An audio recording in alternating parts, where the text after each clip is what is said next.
टैगोर और गांधी अकेले अकेले और साथ साथ चलते हुए विषय पर प्रोफेसर रुद्रांशु मुखर्जी की पुस्तक पर चर्चा के लिए मुझे आमंत्रित करने के लिए मैं इंडिया इंटरनेशनल सेंटर नई दिल्ली का हृदय से आभार व्यक्त करता हूँ।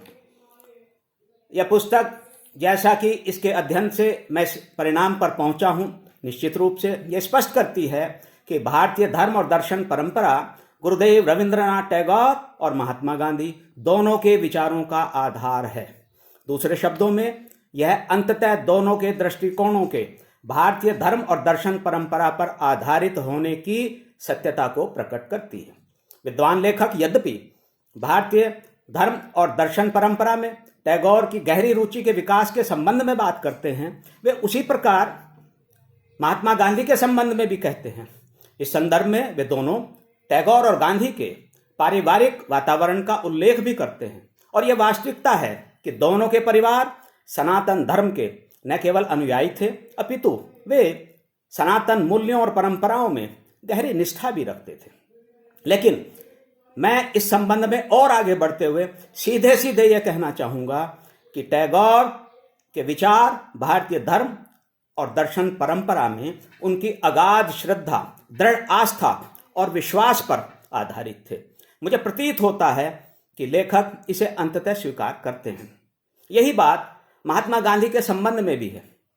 उनके विचार और कार्य समस्त संसार का पृथ्वी पर विद्यमान प्रत्येक जन के वृहद कल्याण का आह्वान करते हुए, दूसरे शब्दों में संपूर्ण मानवता के उत्थान की कामना करते हुए, विशुद्ध रूप से मूल भारतीय धर्म और दर्शन परंपरा पर आधारित थे। अविभाज्य समग्रता की सत्यता मूल भारतीय धर्म और दर्शन के केंद्र में है, जो एक दूसरे के पूरक हैं। दूसरे शब्दों में, ये अविभाज्य समग्रता के सत्य पर आधारित हैं। जीवन के सभी क्षेत्र अविभाज्य हैं, वे घनिष्ठ रूप से एक दूसरे के साथ जुड़े हुए हैं। वे अनिवार्य रूप से एक दूसरे को निरंतर प्रभावित भी करते हैं और उनके मध्य कोई विभाजनकारी रेखा नहीं है। स्वयं महात्मा गांधी ने कहा है कि जीवन के एक अविभाज्य संपूर्णता होने के कारण इसके विभिन्न क्षेत्रों, सामाजिक, राजनीतिक, धार्मिक, यहां तक कि आर्थिक, जो सभी एक दूसरे पर क्रिया और प्रतिक्रिया करते हैं, के मध्य कोई रेखा नहीं खींची जा सकती। न ही नैतिकता और राजनीति के मध्य भी इस प्रकार का कोई विभाजनकारी कार्य हो सकता है। और वे आगे ये भी कहते हैं, आप सामाजिक, आर्थिक, राजनीतिक और विशुद्ध रूप से धार्मिक कार्यों को जलरोधी कक्षों में विभाजित नहीं कर सकते। सार्वभौमिक एकता की वास्तविकता या सत्यता भारतीय धर्म और दर्शन के मूल में है। सभी की उत्पत्ति एक ही स्रोत से है और इससे ही जीवों की अन्योन्याश्रिता प्रकट होती है। चूंकि मानव ब्रह्मांड का सर्वश्रेष्ठ प्राणी है, उसके पास बुद्धि और रचनात्मकता जैसे असाधारण गुण या विशेषताएं हैं, इसलिए सत्य की अनुभूति, सत्य का आलिंगन, तदनुसार कार्यों की उससे अपेक्षा की जाती है। प्राणी मात्र के प्रति सक्रिय सद्भावना और सजातियों के साथ समानता का व्यवहार ही सत्य की कसौटी है। यह वास्तविकता महात्मा गांधी के अनेक लेखों, वक्तव्यों और व्याख्यानों से पूर्णतः स्पष्ट है। उनके कार्यों और जनसंघर्षों से भी यह प्रकट है। यही पहलू मुख्य रूप से गुरुदेव रविंद्रनाथ टैगोर की रचनाओं और उनके विचारों में भी सामने आता है। दोनों के दृष्टिकोण में सार्वभौमिक अपील है। दोनों के दृष्टिकोण की मूल भावना सार्वभौमिक और वृहद कल्याण है। वैचारिक मतभेद और कार्य पद्धति में अंतर के बाद भी दोनों का जीवन सत्य की खोज के लिए समर्पित था। इसलिए यह कहना सर्वथा उचित है कि अकेले अकेले चलते हुए भी गुरुदेव और महात्मा जी दोनों का लक्ष्य एक ही था। वे इस रूप में साथ साथ भी चल रहे थे।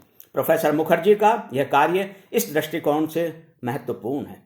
इस कार्य से बहुत कुछ सीखा जा सकता है और यह भविष्य में कई अन्य लोगों के लिए प्रेरणा का स्रोत सिद्ध होगा।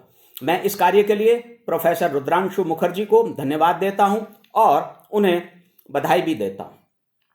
भारतीय समाज और विकासवादी संस्कृति के संबंध में गुरुदेव रविंद्रनाथ टैगोर के विचार और इन दोनों समाज और संस्कृति पर युग पुरुषों के प्रभाव की उनकी स्वीकृति, इतिहास की मूल भावना के प्रति टैगोर का दृष्टिकोण और सभ्यता की खोज से संबंधित उनके विचारों की झलक भी इस पुस्तक में सामने आती है।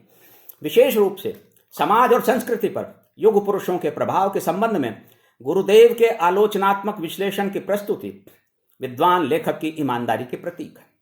महात्मा गांधी के कार्यों का एक संक्षिप्त विश्लेषण, दक्षिण अफ्रीका और भारत में सजातियों की समानता के लिए उनके संघर्ष, जिसके साथ स्वतंत्रता, न्याय और मानवाधिकार के पहलू भी जुड़े थे, स्वागत योग्य और विचारणीय है।